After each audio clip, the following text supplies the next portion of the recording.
Welcome to another episode of the MemcycoFM show. Today we're embarking on a deep dive into a critical challenge for every CISO out there, brand impersonation. Specifically, how we can genuinely defend against it. Our mission really is to unpack why some of the traditional tools, like the DMCA takedown, why they often fall short when you're faced with the sheer agility of modern fraudsters. And then, importantly, pivot to explore the proactive, real-time solutions that are truly changing the game. That's exactly right. We're framing this, I think, as a necessary shift, moving away from that reactive cleanup we've, historically relied on towards a truly proactive defense strategy. Our focus today is really on practical solutions-oriented approaches. So not just what the problem is, but maybe more importantly, why those traditional methods just aren't cutting it anymore, and then, of course, how you can build a far more robust shield for your brand and, crucially, for your customers. Okay, let's unpack this then. When many of us think about online content issues, DMCA takedown often comes up. It's kind of a go-to, isn't it? Yeah. Can you just remind us, fundamentally, what is it? What kinds of content is it actually designed to cover? Yeah, absolutely. So at its core, a DMCA takedown is a formal legal request. It's designed basically to prompt the removal of online content that infringes on copyrighted material. And this isn't just text, it applies pretty broadly to media like images, videos, even website code. Once a valid notice is received by a platform or a host, they are generally legally required to take that infringing content down. Right. So where do you typically see these DMCA takedowns working best for enterprises today? Like, what are the scenarios where they actually, shine? Well, they're quite effective for certain disputes. Things like, say, republished articles or blog posts that have been copied word for word, or unauthorized use of your company's images or video content. Sometimes even when competitors lift website code or maybe layouts wholesale. For enterprises, it's often the main tool when their digital assets are clearly copied, like in their entirety. And it's also worth remembering that DMCA sits alongside other really important enforcement mechanisms. You've got trademark complaints, which protect logos and branding, and also UDRP filings. That's the Uniform Domain Name Dispute Resolution Policy for when domains get hijacked. So these tools together, they form a kind of comprehensive strategy for protecting intellectual property. Okay, that makes a lot of sense for IP protection. But let's say an organization were to go down the DMCA path. What's the typical process actually involved? What steps would they need to take? And maybe what challenges might they run into straight away? Right. Well, the DMCA process is pretty structured. It involves several key steps. First, you have to identify the specific infringing content URLs, screenshots, context. Then you need to confirm ownership, prove you own or control the rights to the original material. That could be through authorship records, registrations, copyright documents, things like that.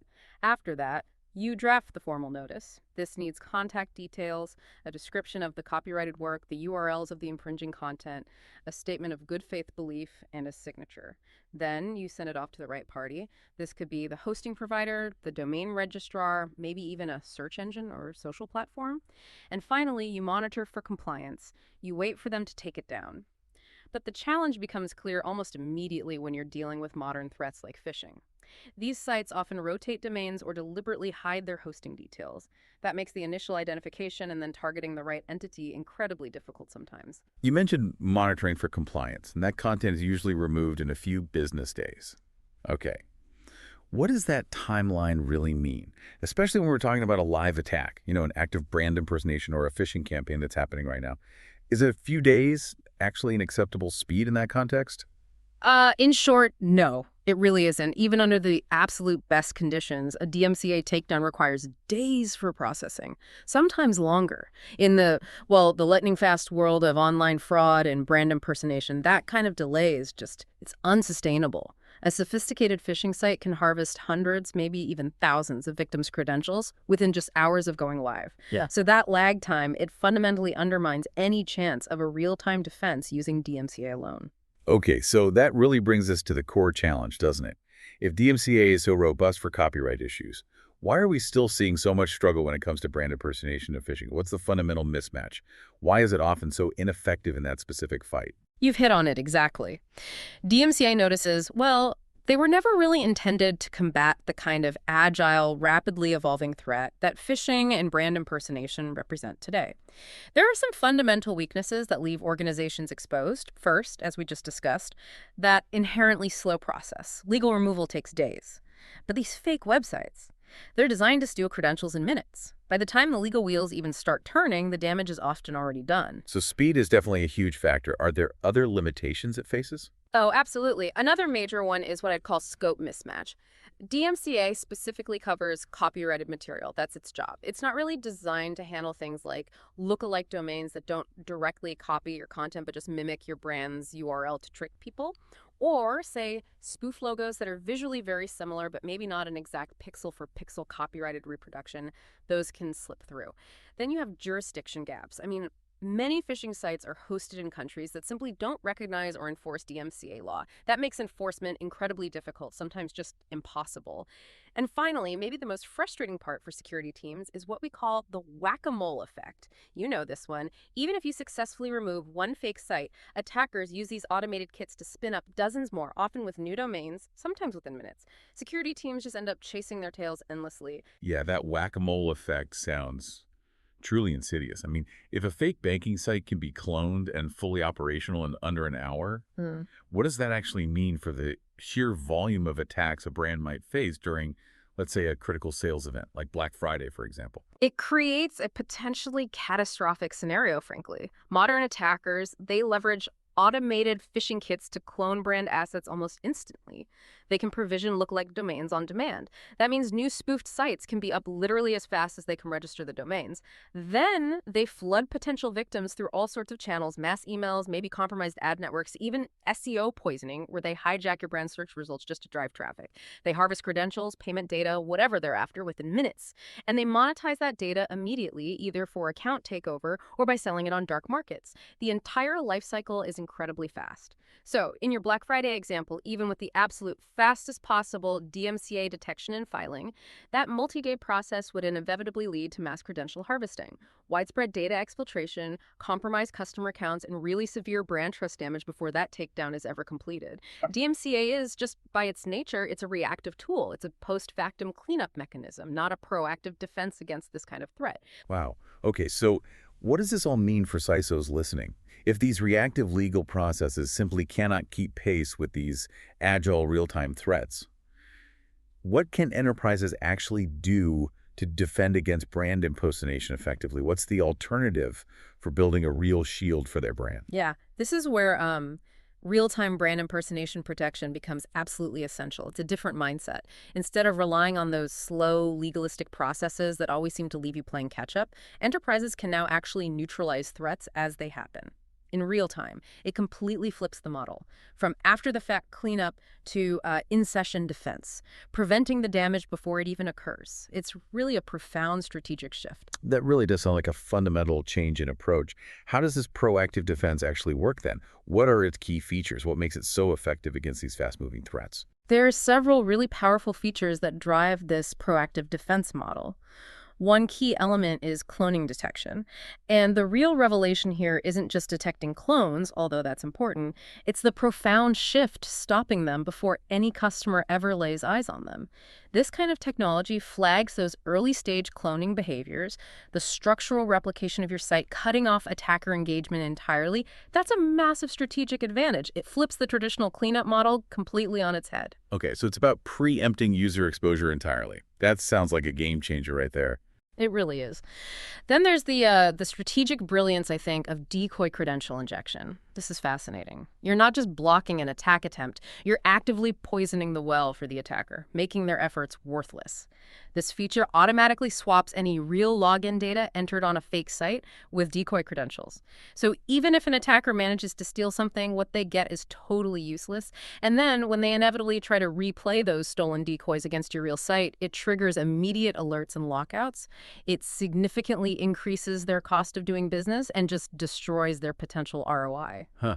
That's a really interesting tactical shift, destroying the actual value of the attack itself. Okay, but what about situations where customers do actually land on a fake site before it's blocked?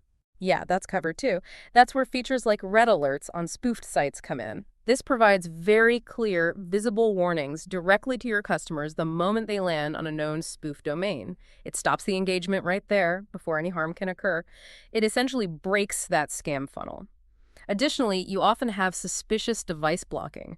This prevents access from devices that are already linked to known fraudulent activity, even if they somehow obtain correct credentials, perhaps from a different breach. Any attempt to reuse stolen data from those devices just hits a wall. This multi-layered defense is absolutely critical. So you're stopping the attack at multiple layers then. What about protecting these sort of broader attack surface, like when attackers try to manipulate search results or gain visibility that way? Absolutely. A comprehensive solution also includes SEO poisoning defense. This detects and helps suppress those scam sites that try to hijack your brand name in search results. That reduces their visibility, cuts down their click-through rates, makes it harder for them to find victims in the first place. And crucially, it provides victim and attacker infrastructure visibility. This means surfacing the identities of users being targeted and the tools the attackers are actually deploying against them, all in real time. This enables a much faster, far more focused incident response. Okay, it definitely sounds like this offers really robust protection during the attack itself. But, these malicious sites still exist out there, even if users are protected in the moment. Does this kind of proactive solution also help with the actual cleanup process, the takedown part? Yes, it's absolutely a dual approach. That's a key point. These proactive solutions also typically offer automated takedown initiation. This means the system itself can automatically kick off takedown requests against the phishing and spoof domains it detects. It can coordinate in-house workflows or work with third-party takedown vendors, packaging all the necessary evidence automatically to help fast-track the removal. So instead of security teams having to manually draft and file every single notice, which is incredibly time-consuming, the system triggers the process automatically. It can even leverage SLA-backed takedown procedures with providers, accelerating the cleanup significantly while the real-time defenses are already blocking active attacks in session. It really is about protecting during the attack and cleaning up faster afterward. What stands out most to you about how this shift, moving from those legalistic reactive responses to a more operational real-time defense, how does that impact different teams within an organization? I mean, who benefits most here and how? That's a great question. This shift has really profound benefits across various teams. For your SOC teams, your Security Operations Center, it means gaining genuinely actionable alerts, not just noise, but real intelligence, and seamless integration with their SIEM systems, that's security information and event management tools, for centralized monitoring. It turns raw data into something they can actually use immediately. For fraud teams, they can significantly enrich their fraud risk engines. They get high-fidelity impersonation signals, allowing them to detect and prevent related fraud, like account takeover, much more effectively. And for the digital business teams, maybe the product owners or marketing folks, it's a huge win. They can protect customer trust and the brand's reputation without adding any friction to the customer login or journey. That's always a critical balancing act, right? It also means security teams can, well, maybe finally breathe a bit easier. Shifting focus from just endless firefighting to more strategic threat intelligence and proactive defense, that's a significant quality of life improvement in what's often a very stressful role. So look, while DMCA takedowns definitely still have their place, especially for long-term intellectual property enforcement, when the threat is active brand impersonation, fake websites trying to trick your customers, or phishing fraud happening right now, the stakes are just entirely different. Speed truly is everything in that fight. The future of effective brand protection clearly lies in having that real-time visibility combined with automated disruption of the attack, and yes, automated takedown initiation. Organizations that successfully make this shift, moving from a purely legal response model to a more operational real-time defense posture, those are the ones that will effectively preserve customer trust and stop fraud before any measurable damage actually occurs. Yeah, just imagine the impact on your brand's reputation, on customer loyalty, when attackers discover their efforts are being thwarted. Not by some slow, multi-day legal process they can easily outrun, but by an invisible, immediate defense that protects your users in real time the moment they encounter the threat. That really is a powerful shift in the dynamic. Absolutely. Ultimately, the future of brand protection isn't just about reacting faster. It's about fundamentally changing the game so that this kind of fraud cannot even begin to take root effectively. So if you're listening and looking to enhance your defenses against these agile brand impersonation scams, and you want to move beyond purely reactive measures, we really encourage you to explore how proactive, real-time protection solutions like MemcycoFM, for instance, can safeguard your brand and your customers far more effectively. Maybe consider seeing a demo to really understand how it works in practice. Great point. Well, thank you for joining us for this deep dive into real-time brand impersonation protection. We really appreciate you tuning in.